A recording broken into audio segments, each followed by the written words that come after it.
Hello students, आज हम लोग पढ़ेंगे moment of inertia of the spherical shell. Moment of inertia spherical cell.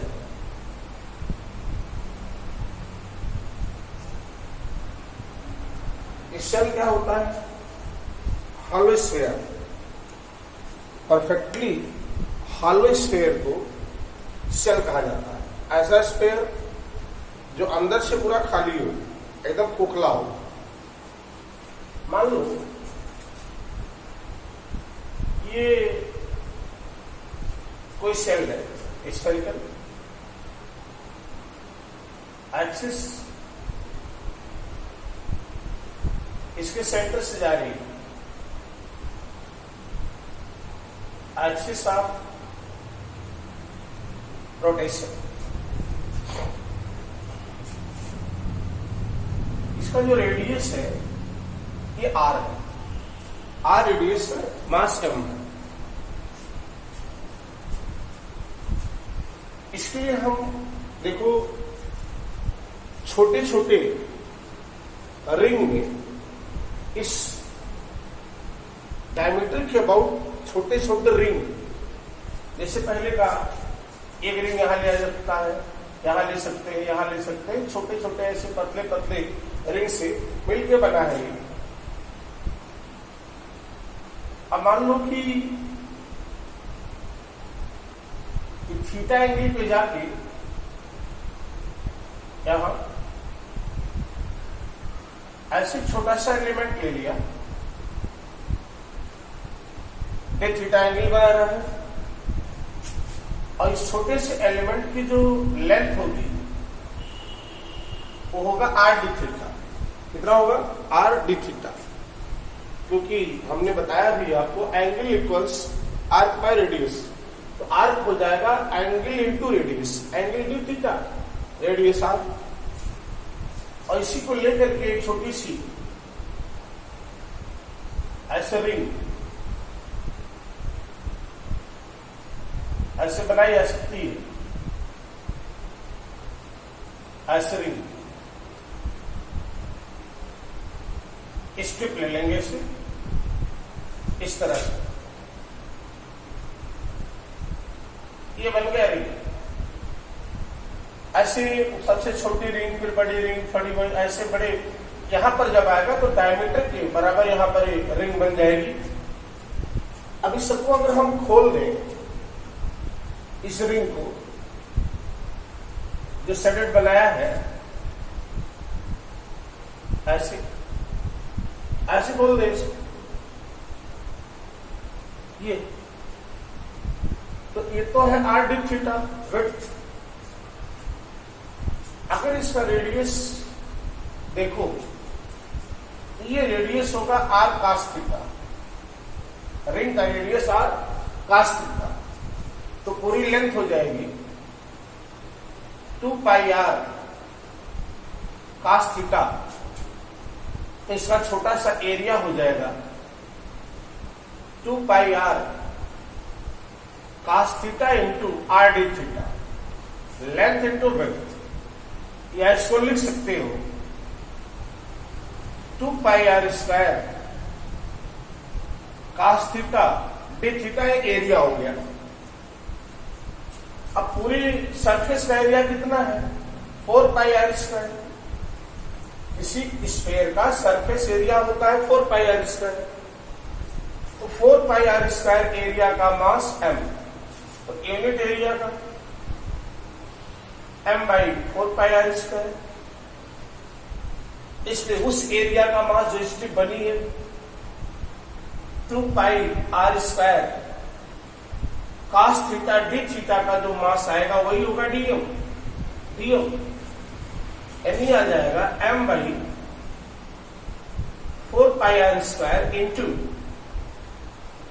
2 pi R square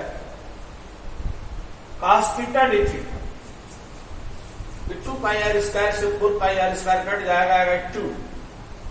तो अब छोटा सा डीएम लिख सकते हो आप m/2 cos theta d theta.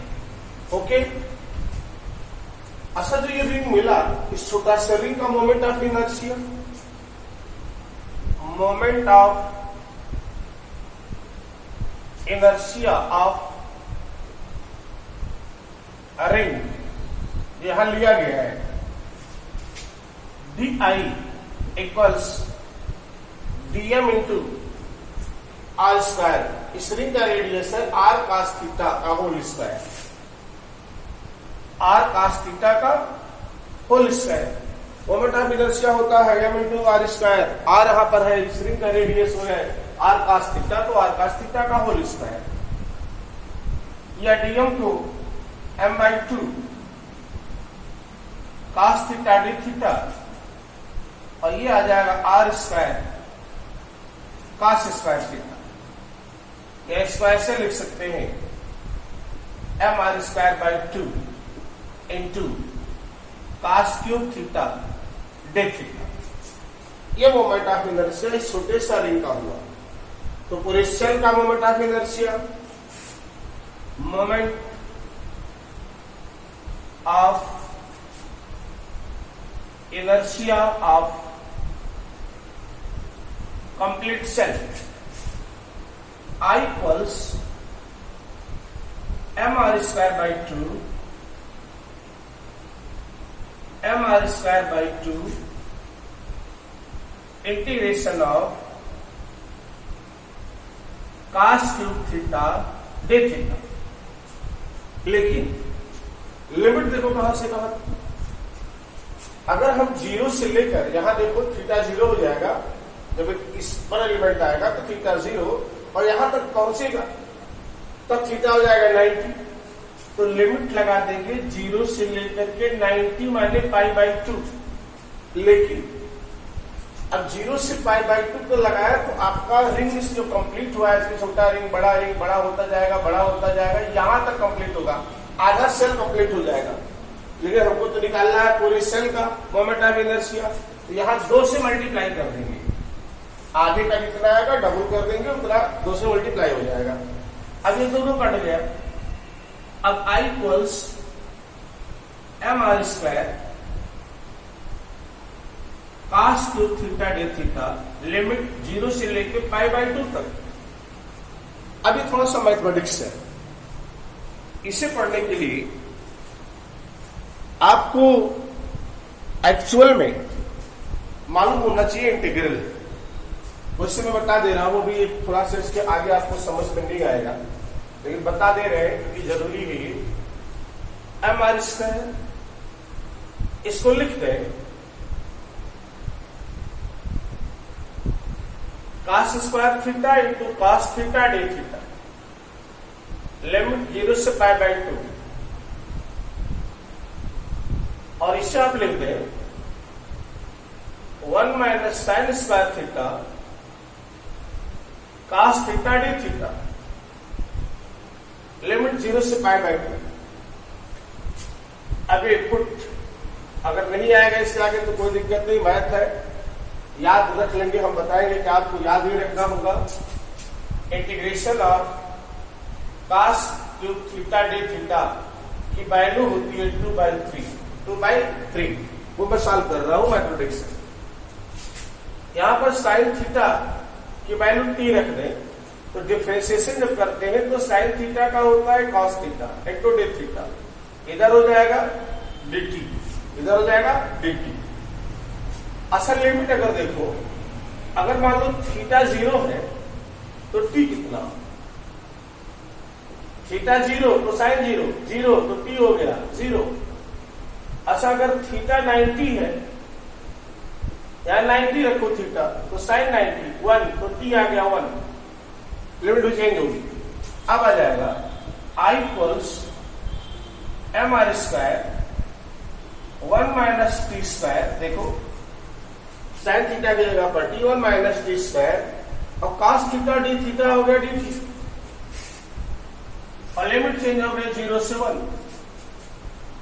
N ये आ गया एम आर स्क्वायर इंटीग्रल 1 का इंटीग्रल टी और टी स्क्वायर का हो जाएगा टी क्यूब बाई 3, लिमिट लग जाएगा 0 से 1, ये हो गया M R square into limit लगाओगे upper 1 minus 1 by 3 minus 0 minus 0, upper limit एक बार टी की जगह पर 1 माइनस टी की जगह पर 0, ये आई हो जाएगा 1 minus 1 by 3 2 by 3 M R square.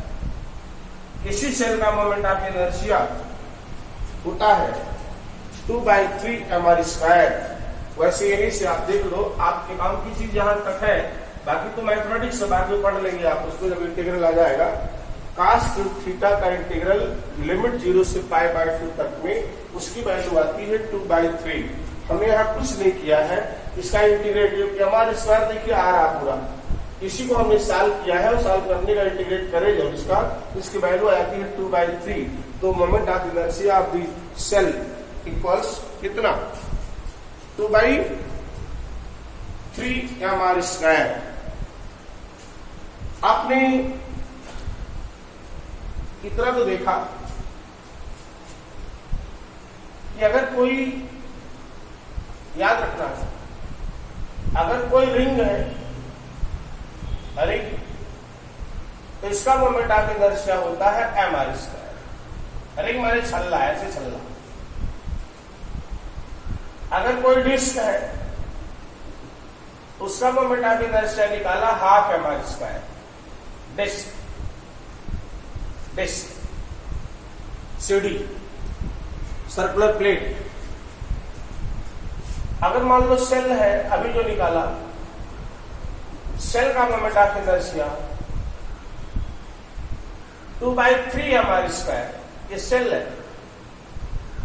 Perfectly hollow square, radius सबका है, रिंग है, ये डिस्क है, ये सेल है, और मास सबका एम है, ये मोमेंट ऑफ इनर्शिया। एक और पढ़ना है, solid sphere, moment of inertia of solid sphere. Solid sphere का मोमेंट ऑफ इनर्शिया क्या होगा, कैसे इसको निकालते हैं, ये इस तरह है। Moment of inertia of the